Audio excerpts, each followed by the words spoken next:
Namaste, guys. This is In Cyanosis with Quantum Healing Consciousness and healingroots.life. How goes it, guys? How are you? And most importantly, right? Most importantly, how do you feel right now in this now moment? So let's take a couple of deep breaths and check in with ourselves, right?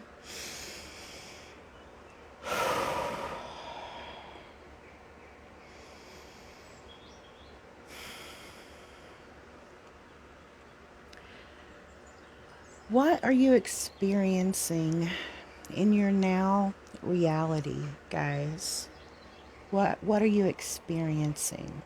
What's showing up in your now moments, right? Like, are you feeling pain in specific areas of our body?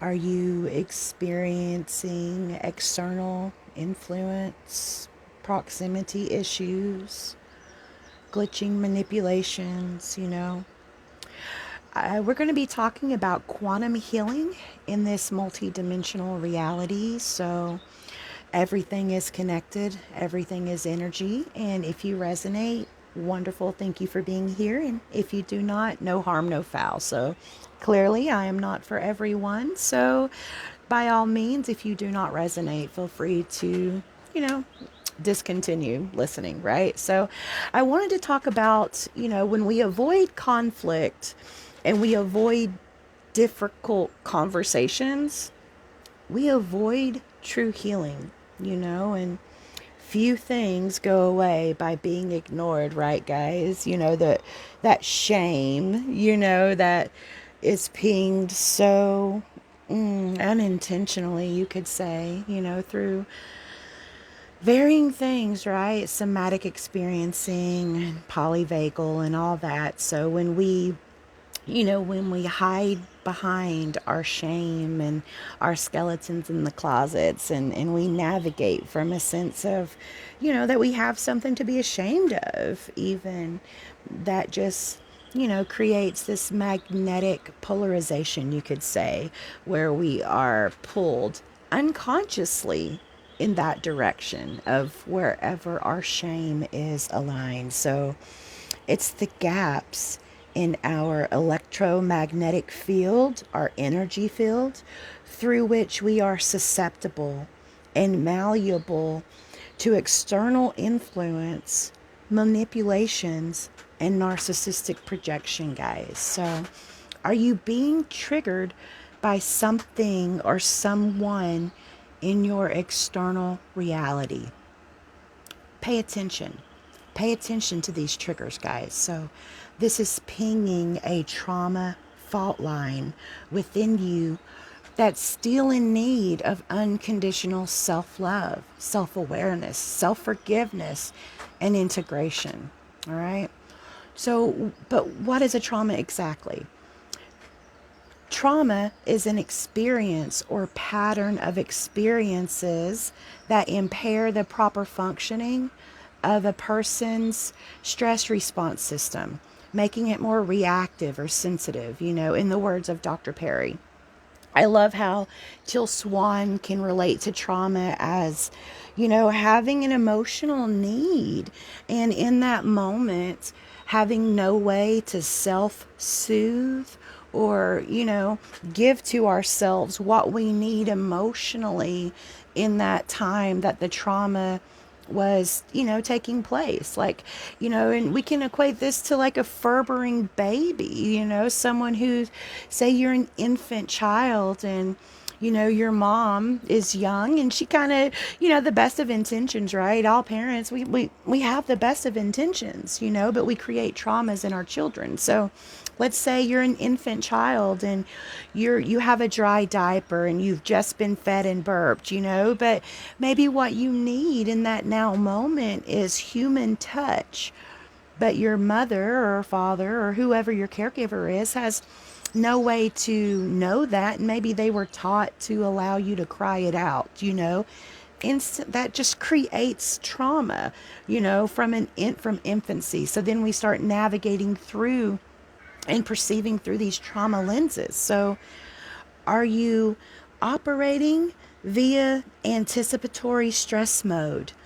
You know, it's a maladaptation of stress response system, right, guys? So are we being, anticipatorily stressed out? Like we're perceiving, we avoid things in our now moments to because we perceive some future timeline, right? So where it's anticipation, I guess you could say, anticipatory stress mode. How do you navigate chaos in your individual reality? What are your emotions telling you? How do you feel right now? Do you embody your body? Like that struggle is real, right, guys? It's a practice. Embodiment is a practice. It's not something that we tap into sovereignty once and we integrate a trauma once and then from this moment forward we're sovereign, right? No, it's a practice, guys. So do you embody your body? Do you make a practice of embodiment? That's so key, right? How do you feel right now? Where are you magnetized vibrationally? And again, remember, it's the gaps in our energy field through which we are malleable to the proximity and external influences and manipulations of the people around us, and thus perpetuating detriment or states out of ease with harmony, where we experience more contrast, right? Can you identify the pattern, Identify that pattern and integrate that fragmentation. It closes the gaps on our malleability. We're not as, reactive. We can be in our body, fully in our body, and feel safe and grounded at any now moment, regardless if we're experiencing chaos around us, right? It's the stories we tell ourselves about ourselves, other people, and the world around us.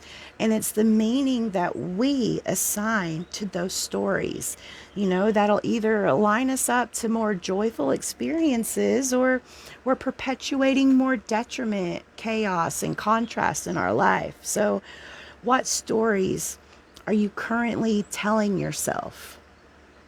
What story are you telling yourself about yourself? Do you struggle with toxic inner critic? Are you choosing X to avoid Y and Z? Are you making choices in your now moment to avoid some future alternative conflict, that you're already maybe perceiving, so you avoid doing stuff now? Do you abandon your emotional needs in your now moment to avoid conflict with others, And if you answered yes to any of the above, then it's directly connected to how you felt during your childhood. So here are some examples, okay? So if you felt unsafe or like a burden, or were you invalidated? Did you feel invalidated as a child? Did you feel unimportant, disconnected? Were you misunderstood?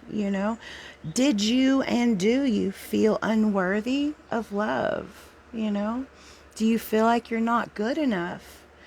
Were you unseen, or did you feel unseen or unheard?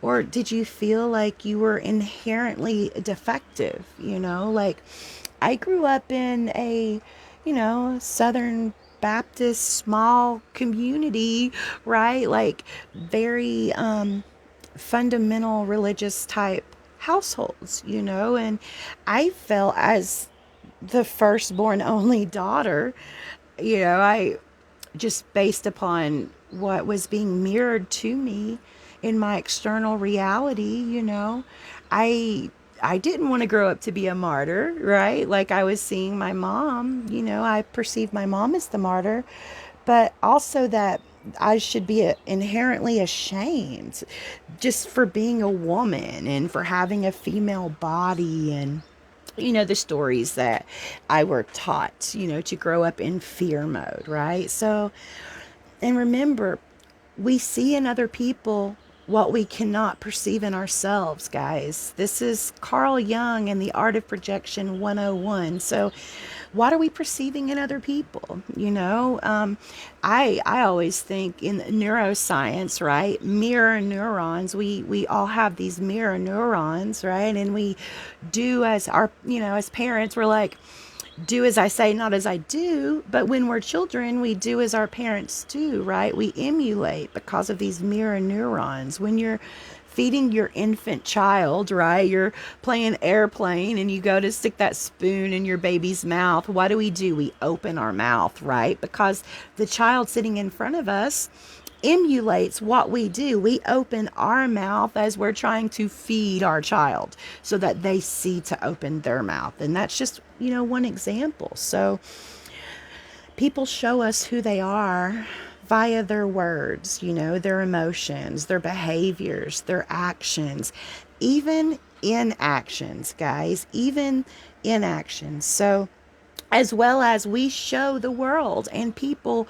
who we are via our own words, emotions, behaviors, actions, and inactions, and this is really important, guys, because, if we teach people how to love us via how we love ourselves, right? And if we're not unconditionally loving ourselves because we belittle this aspect or belittle this aspect, we'll put this aspect up on the pedestal and give it a red flag or, a Hail Mary, right? And then we give this aspect over here, okay? And then we create these facades, right? And then we navigate via these facades. And we really just want to be seen, felt, and heard, right? But we're not giving ourselves the love and attention that we need. So it's not being emulated in the world around us, right? Because we're being magnetized to this lack feeling, this lack of love, and it's like a void, right? So are you experiencing incongruencies, right, in the people around you? So this is so key, guys, and it's a red flag. I let any incongruency signal a red flag, guys.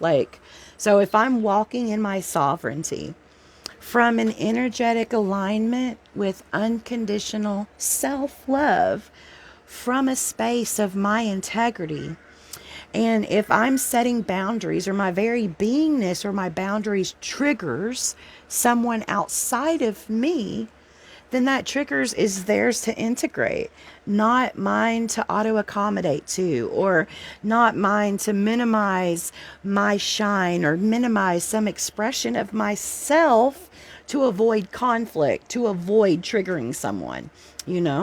That's not true authenticity, guys. That's kind of, limiting our expression, that's limiting ourself and limiting our expansion and perpetuating contrast. It perpetuates contrast. So perhaps they needed to be triggered, perhaps they needed to become aware of their own shadow aspects or their own shadow contracts, or maybe they needed to be triggered to become aware that they too can become sovereign.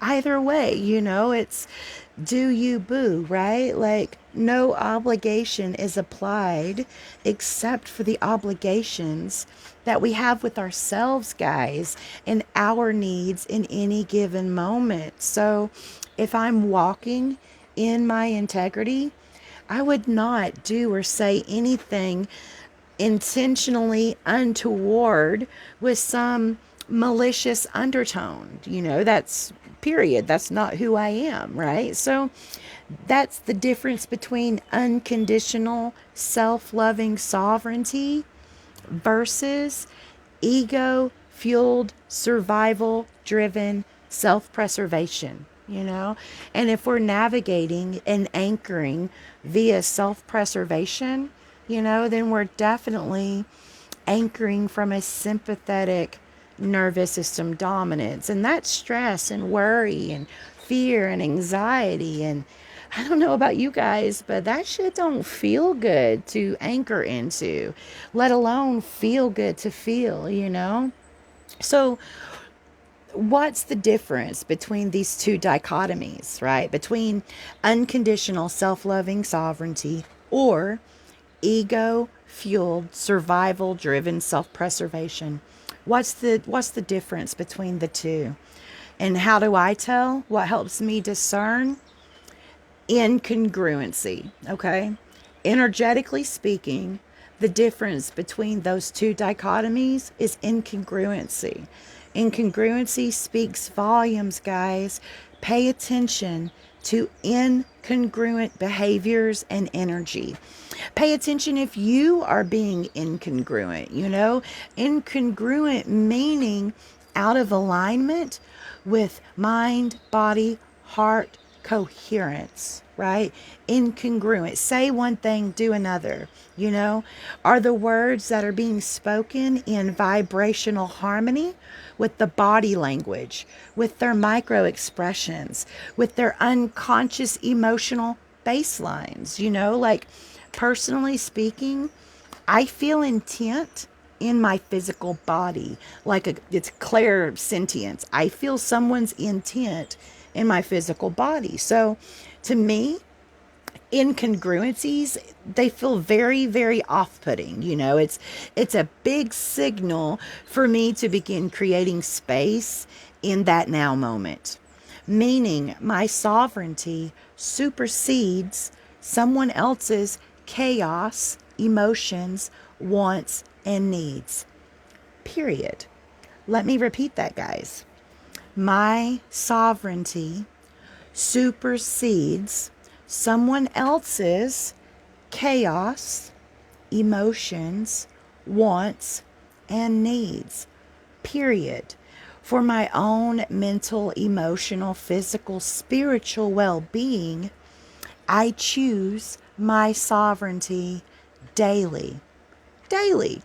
I sever all shadow contracts and I revoke all, I sever all energy cords and I revoke all shadow contracts daily, and that's including becoming aware of the shadow contracts that I keep with myself, and sovereignty is a work in progress, guys. It's not an overnight, factor, right? So those who understand what I'm saying, you guys get it, and those who are sovereign and get it, or at least consciously are aware, right, of their own patterns, right? And they don't have any issues. Like those people, you guys, y'all have no issues with someone who sets boundaries, right? Because you too are walking in your path as conscious free will creators.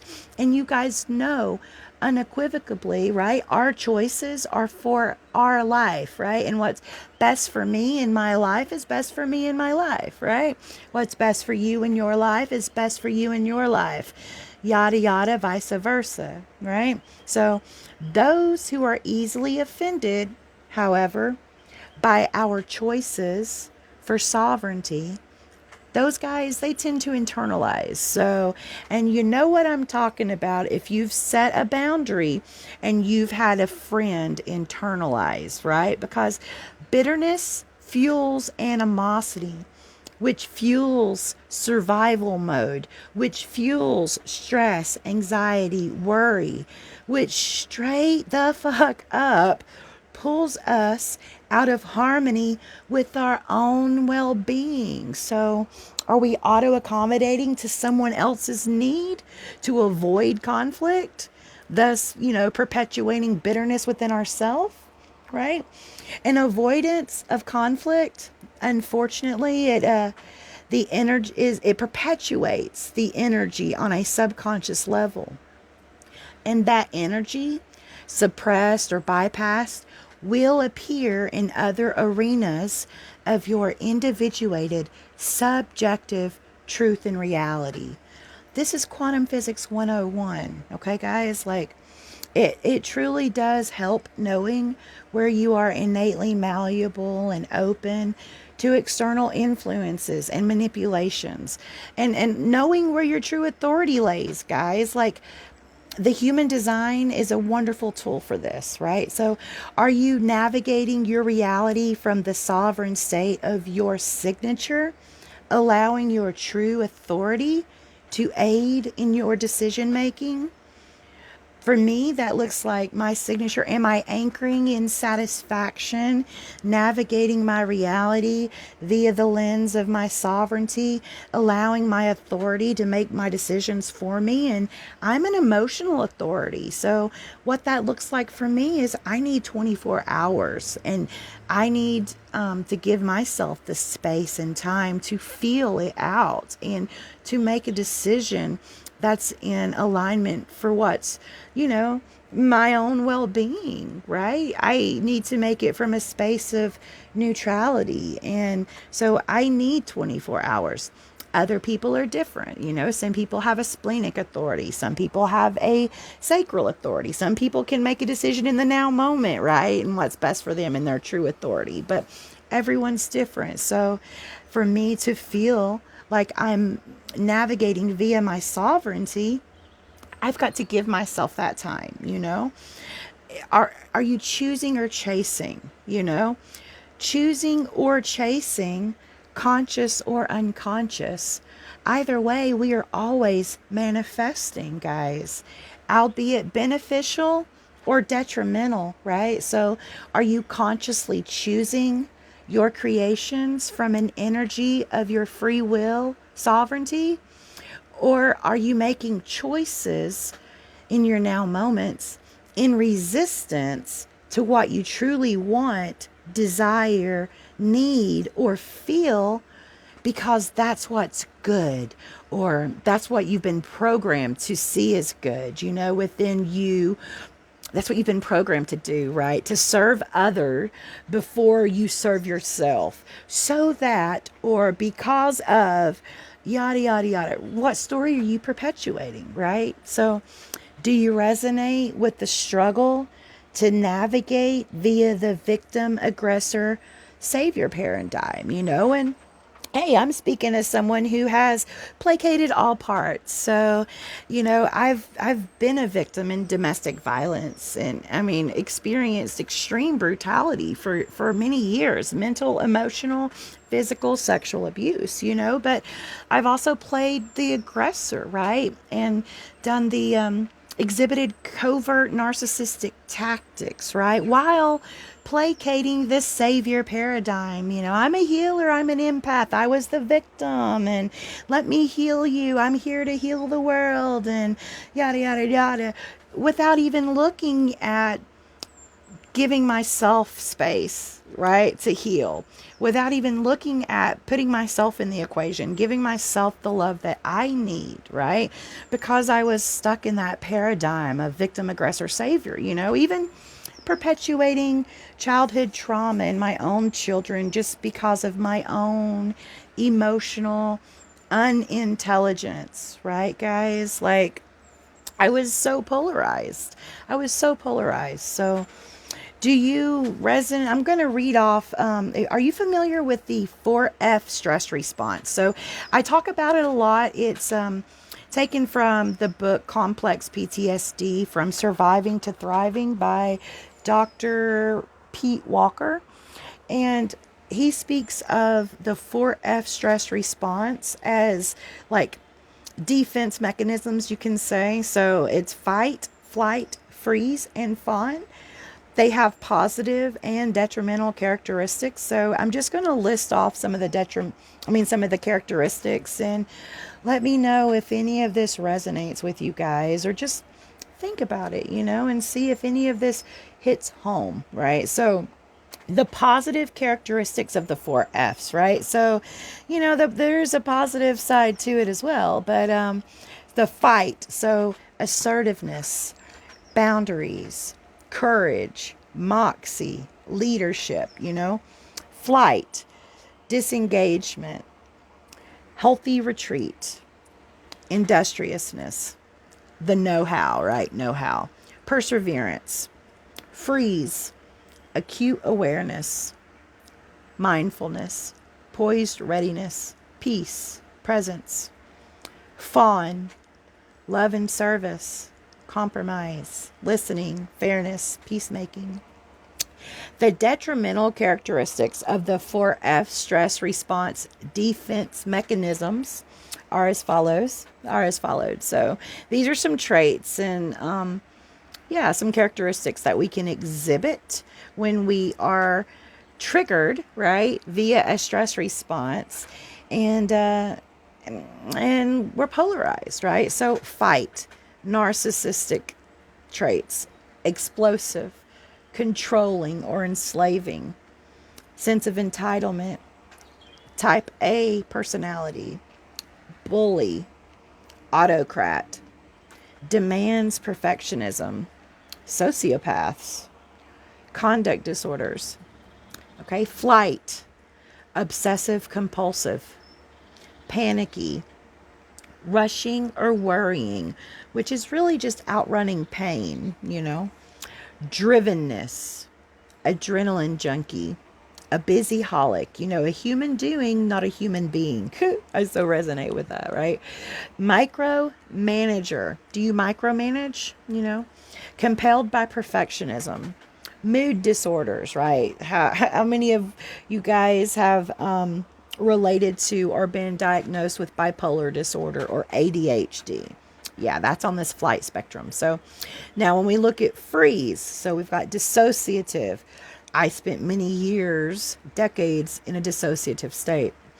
Contracting, hiding, camouflage, isolation, couch potato, space case, hermit, achievement phobic, schizophrenic, ADD. All right, and then fawning, codependency, servitude and groveling, loss of self, people pleaser. You become a doormat. You feel like a slave.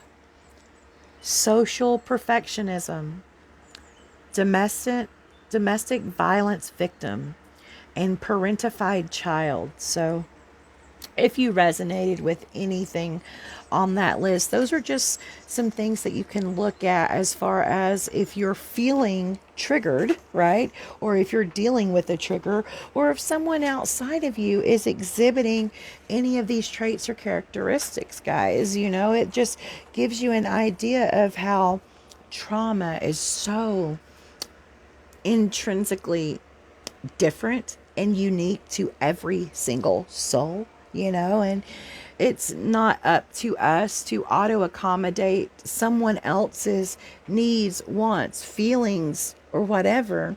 What is our responsibility is getting into our body, getting comfortable taking up space in our body, learning how to embody our body so that we know how we feel, so that our feelings can help us navigate our reality, instead of avoiding how we feel and then becoming automatons only to build up more bitterness and resentment and spite and animosity and anger and fear and all of these lower vibratory densities, these energies and motions, these emotions, right? These consciousnesses that are trapped within the physical form and that can fester and stagnate, they can become stagnant, and then they start to shut off our energy bodies, our chakras, our energy portals. Like, again, these are just words to define energy. Everything is energy and everything is connected. And etymology, or let's say the science of language, the study of language, is really etymology, because abracadabra, I create through my speech. In the beginning was the Word, and the Word was God, right? The Word is God. And so what are you creating? Where are you focused? How do you feel?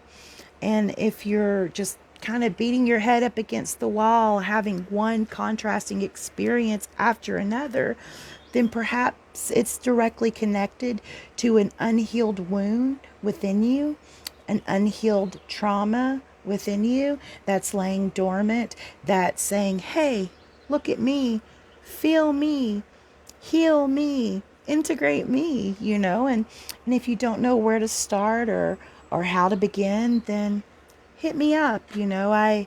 I do one-on-one readings. I'm doing it on a donation basis. So you assign the value. If you would like to integrate some of these wounds and identify where you are innately open, where you come into life malleable to influence, right? And then also become aware of your traumas and integrate these densities. So if you'd like some help with that, hit me up. I am booking on a donation basis. So yeah, check me out at www.healingroots.life. And for everyone else, I love you guys. I love you. I love you. Thank you for being here. When we have the courage, to kind of like show up and own our shit, own our patterns, own our programmings, become aware of it, so that we can integrate, release them, and start walking in our sovereignty. We no longer avoid these difficult conversations, because we are no longer in avoidance of healing, because we are no longer in avoidance of ourselves, and it begins with embodiment, guys. It begins with the breath. So if you'd like to tap into some heart coherence with me and learn how to embody your body while you identify your openings, your traumas, your gates, your fragments, hit me up. I'd be honored to work with you. And until then, live, love, be the light. Namaste.